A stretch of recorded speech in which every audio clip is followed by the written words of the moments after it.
Here we are, another episode. Today what we're gonna do is we're making oxtail soup. So I have to be able to fit this Costco packet into this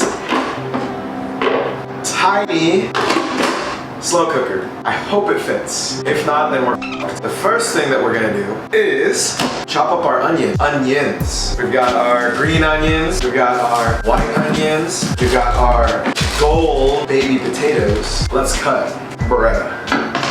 It's Santoku knife time. Onion goggles. You know what time it is. My eyes are already tearing up, bro.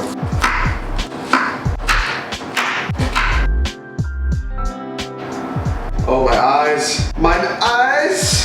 It's Santoku knife time. Man, if it was a slap chop, my eyes would be dying right now. Okay, 1 onion chop. Thank God that was easy. Now a tablespoon of minced garlic. That's probably like 4 cloves of garlic, probably. We'll just do 7. I like garlic. Last time I used this slow cooker, I kind of overfilled it. This time, we won't make that same mistake, I hope. It's slap chop time.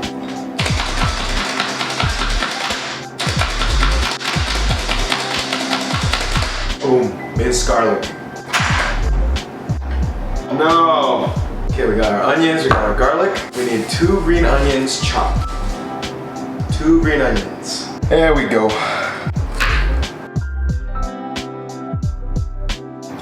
Very nice.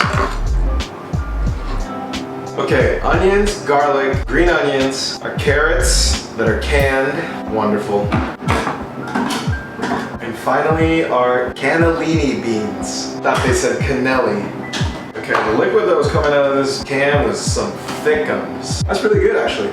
Now, to cut open our oxtail package.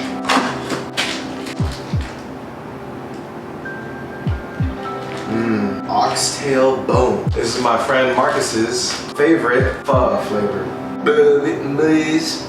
I'm Vietnamese. This giant chunk might take up the entire slow cooker. They kind of do. Let me open the next package. That's a chonker right there, bro. I don't want it to overfill, so I'm not gonna use all of them. I'm just gonna use the high meat volume tails. The rest of these I'm gonna put in foil and save it for another time.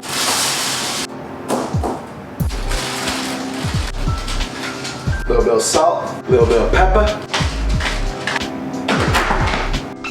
Power burner time. A little bit of oil to saute. We're gonna add in our oxtail and saute these.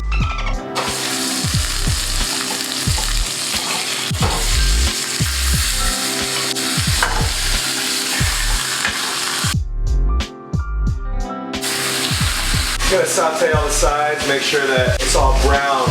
Now, onions, garlic, green onions, 2 teaspoons of thyme, tablespoon of Worcestershire sauce, a little bit of cayenne pepper, like it's spicy, teaspoon of paprika, tablespoon of bouillon, tablespoon of ketchup, teaspoon of curry powder.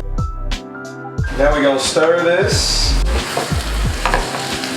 That is some strong aromas combining right now. Woo! Now we add it to our pot.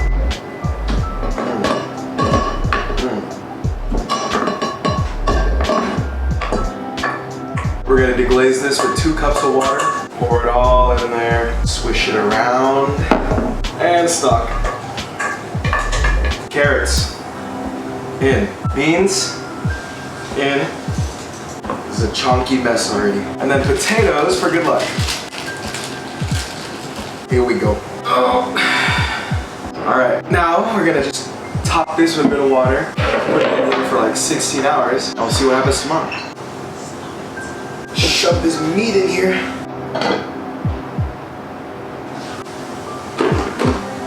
See you in 16 hours. Here we are. The 3-hour update. It's kind of hard to tell what it looks like, but the water hasn't boiled over and it looks like it's kind of staying the same level. Looks solid.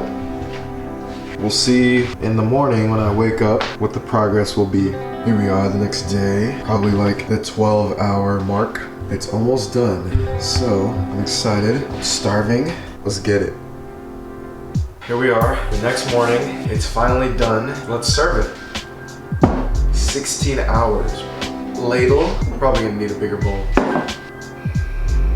Woo! Oh, that is tender. Delicious. We try it. Potatoes are nice and soft and hot. Look at this. Bone just comes right out. Ooh, it's hot. Just slid out. That is fall off the bone tender. Look at this. It just falls apart.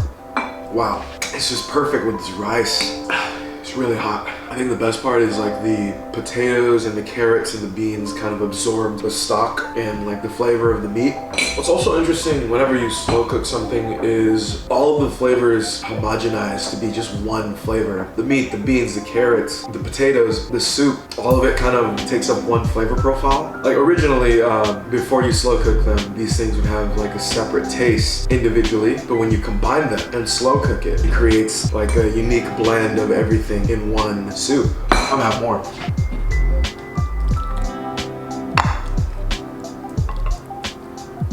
Let's see this meat break up. Look at that. Oh yeah, there's the bone. There's the bone. It just falls out. It's like a little airplane. 16 hours to throw it all together. Only about like an hour of labor. That's not that much. For a delicious meal, that's worth it. So tender and comforting and delicious, and reminds me of the oxtail that I get in my pho when I go to eat it. Low labor, delicious meal, easy to do, and pretty inexpensive, to say the least. This has been an episode of Vanity Fix, and I'll see you next time.